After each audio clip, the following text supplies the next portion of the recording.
Hi. A little more nervous to be here than I thought I was going to be. I actually just wanted to discuss something with you and get your viewpoint on it. This is my first conference. My sister was here last year. She had got a lot of good time talking about our cat that she lives with, and she had mentioned something about me being a writer. I'm a filmmaker, and I like to call myself a storyteller rather than anything else. And one of the responses to the question she asked, you had elaborated on how you would tell a story if you were writing a story, meaning putting someone in a situation and not dragging them through the dirt in order to make them feel a certain way, in order to make them feel in the vortex again once they're through this whole mess. So there were, and then I had also heard on one of the recordings about Jerry and Esther talking. Before you go further, we want to jump in here. We want to hear that. We just want to say in simple general terms that if you're making a movie that you want people to be drawn to, which means after the first ones see it, you want them to tell others who tell others so that it gets a sort of buzz going about it, then one thing is absolute. They have to find an improvement in the way they feel, regardless of where they were when they started. So, as a movie maker, if you understand that your goal, and it's sort of an age-old understanding, what most books or plays or movies do is they sort of set a tone. In other words, people can walk into a theater feeling better than they do in the first or second part of the movie, and the movie will take them into a place of discord or drama or trauma.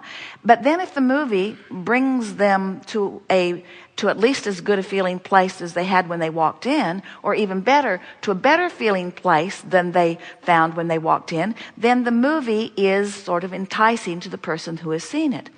Now, in real life, what happens is when you know what you don't want, you launch a rocket of desire. And when you launch that rocket of desire and you come into alignment with it, there is a satisfaction. Satisfaction only comes from reaching beyond where you are and coming into alignment with that further place. So if we want to be completely accurate, we have to say movies can do that too, because they project in very vivid terms, sound and sight. All of the emotions are present. They can help you have that pathos moment of knowing what you don't want, which causes you to expand. And then if the movie can help you find that expanded place, you're going to feel satisfaction. And if we were making movies, that would be, and we wanted to make movies that would be popular, and we wanted to make movies that people would tell other people about, we would remember this law of making movies. This law of making movies is you have to satisfy your customer. You have to satisfy something. And so now you get to decide who they are coming in. In other words, what segment of the population are you wanting to appeal to? Because the vibrational frequencies of people really vary. And if you make a movie that harmonizes with one segment of the population as they see the title and watch the trailers, there's a very strong possibility that it won't resonate with people who are in a different place on the emotional scale. In other words, there are people who want romantic comedies, there are people who want adventure. In other words, people have already vibrationally categorized themselves about the subject matter, but they have not categorized themselves. They're all in one big category. This is always true. They want to feel better than they do. And there's another really big category. They all want expansion, whether they will admit it or not. And so these are facts of movies. Movies cause people, books cause people, every interaction with life causes people, but a movie is an exaggerated opportunity, causes people to reach beyond where they are. And if in the same movie you can find a way to help many of them come into alignment with what they've reached for, then they will feel satisfied and they will walk away feeling like they spent their money well and that they had a meaningful experience, and in many cases will then tell others. Well, one of the and when you're talking about people that vibrationally match up, as far as like, I always think of when I'm creating a story, writing a story, or making a film, the people who like it are going to like it, and the people who don't aren't my audience, and that's just the way that works. It's like there are people who are going to be attracted to that. Well, we agree with all of that, but there are a lot of people missing a lot of audiences by forgetting these very basic laws. Which was the thing that I had come to next after hearing what you had said with my sister's recording.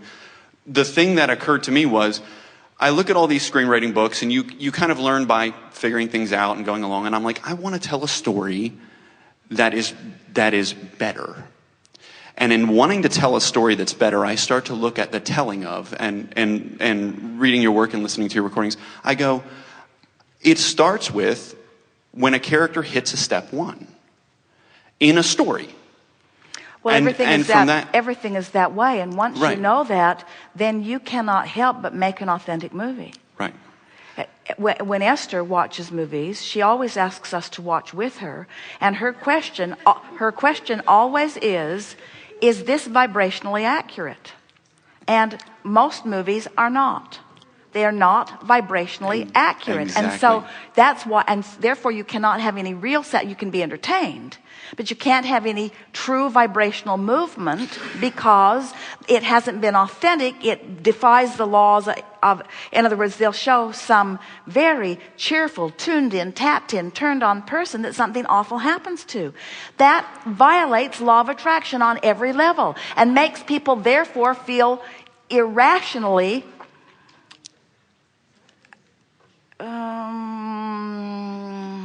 defensive, but irrationally vulnerable. Right. So when you make so then as you have depicted something that's irrational and you cause your audience to therefore feel irrationally vulnerable, now of course they're wanting a feeling of well-being. In other words, the more Relief. vulnerable your movie has made them feel, the more well-being they want, but you can't then present to them the solution because you've already been bogus and flawed in the premise that you established to begin with. So there's no satisfaction that can come from that. They'll come away maybe entertained with all of the stuff blowing up, but not personally satisfied. And the difference that I was exploring between a really great story was the difference between it simply being entertaining and at the core of what's going on in it vibrationally, just the concept of a story that kind of going with Jerry's principle, either leave someone the same way that they are or uplifted,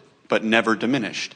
In a way that the story itself, the way it's told, the way that events are laid out, it becomes a means by which someone can expand watching it. You understand all of this. You know it so clearly. Your words are perfect. There is no question at all that you have the basis with which to make magnificent movies that will be meaningful to those who participate. There's one piece that we would give to you that is really, it's not a missing piece, but it's a piece that could very well be highlighted that would serve you very well.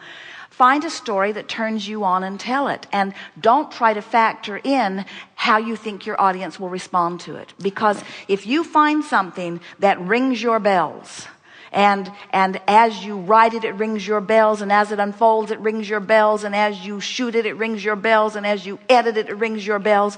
In other words, if it's vibrationally authentic, and it's a story that keeps making you feel better and better and better and better and better and better, you've got something that's going to go. You just do. But so many people who are writing books or who are making movies, they're trying to identify who their audience is, and they're trying to cater to someone who's in a different vibrational place than they are, and then they cannot make a vibrationally authentic movie. Because you cannot project yourself. You try, and actors try it too, but you really cannot project yourself into a vibration that is not the chronic vibration that you've had going on. So if you're a happy guy, you got to make happy movies if you want to make movies that roll off easily and that get people to where you want them to be. If you're depressed, then make depressed movies that make you feel a little better. And in any case, in other words, it doesn't matter how far up the emotional scale you move the segment of the audience that watches it. If you move them at all, your movie will be successable. Well, that's really the point that we want to make. And in the concept for me was also in the telling was one of the best things about stories is you're not blatantly telling someone something. You're giving them a representation, and they're doing their own personal and individual interpretation of that story. Which is what I find within the best. Within reason, but you are presenting to them enough that you've already chosen that the story that they tell to themselves in viewing what you're presenting is skewed by your presentation. In other words, right. Yes, of course. You are the presenter and they are the receiver. In other words, you are the teacher and they are the student. And that was the concept is being kind of using story as a tool of not necessarily teaching, because I don't really have much of a desire to do that. People don't want you to teach them in a movie, right? But you can't help it, and so you've just got to. And what movies have become are they try to be so subtle that people don't get it, right? And I would like to layer, and then that's where the vibrational distortion comes in, right? And I rate comedies. That's. I basically, it boiled down to, out of all this, asking and getting answers periodically, I realized that I wanted to tell a story that was full of humor and growth.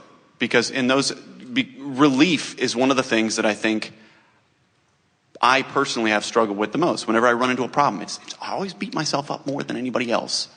And I want to find relief. And humor is the naturalist way for people to fall into themselves. That is a really accurate understanding, because when even a comedian who is pointing out some injustice that the audience agrees with, as the comedian opens the wound of the injustice and then they all laugh together, that they are all left in a slightly improved place than they were when it started. Plus you never feel like you're getting told anything. You feel like you're having your own personal... And people don't want to be moralized to. No, they don't. You come here for that.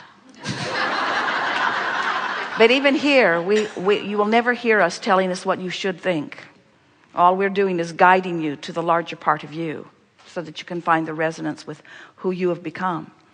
Jerry and Esther and friends were walking down the sidewalk on the Kanapali shore of Maui. They were all going out to dinner, the crew. And as they were walking, Jerry had just been on a long flight and he watched Mamma Mia 5 times. He really, really, really, really liked it. And Esther watched 5 different movies. Jerry watched Mamma Mia, Mamma Mia, Mamma Mia, Mamma Mia. And so they were walking down the sidewalk and they were all talking about, have you seen Mamma Mia? Have you seen Mamma Mia? And most of them had, and they were talking about how much they enjoyed it. And they were going on and on like they all tend to do when they get an in the vortex moment and they all want to milk it. Well, there was a young man following them. And it's an interesting thing when you're not in the vortex and you are around people who are milking the vortex, they really make you sick. And he was following them. He couldn't get around them. There were 12 of them, and they were sort of all over the place. And so he was sort of restlessly following them. And all of a sudden, he could not stop himself. He just blurted, "I hated that movie." He could not control himself. And so what we're getting at here, of course you know, is that it's not your job to make the movie that pleases everyone. And if you will resist the temptation to try to discover what your market is and to try to write the movie or make the movie that will please the most, and instead you will write the movie that pleases you the most, now it will be easy unfolding. You'll be in the vortex as it goes. Everything about it will unfold easily. You'll have all that you want that will come to you from it. In other words, happy journey, happy movie. Yes, exactly. That's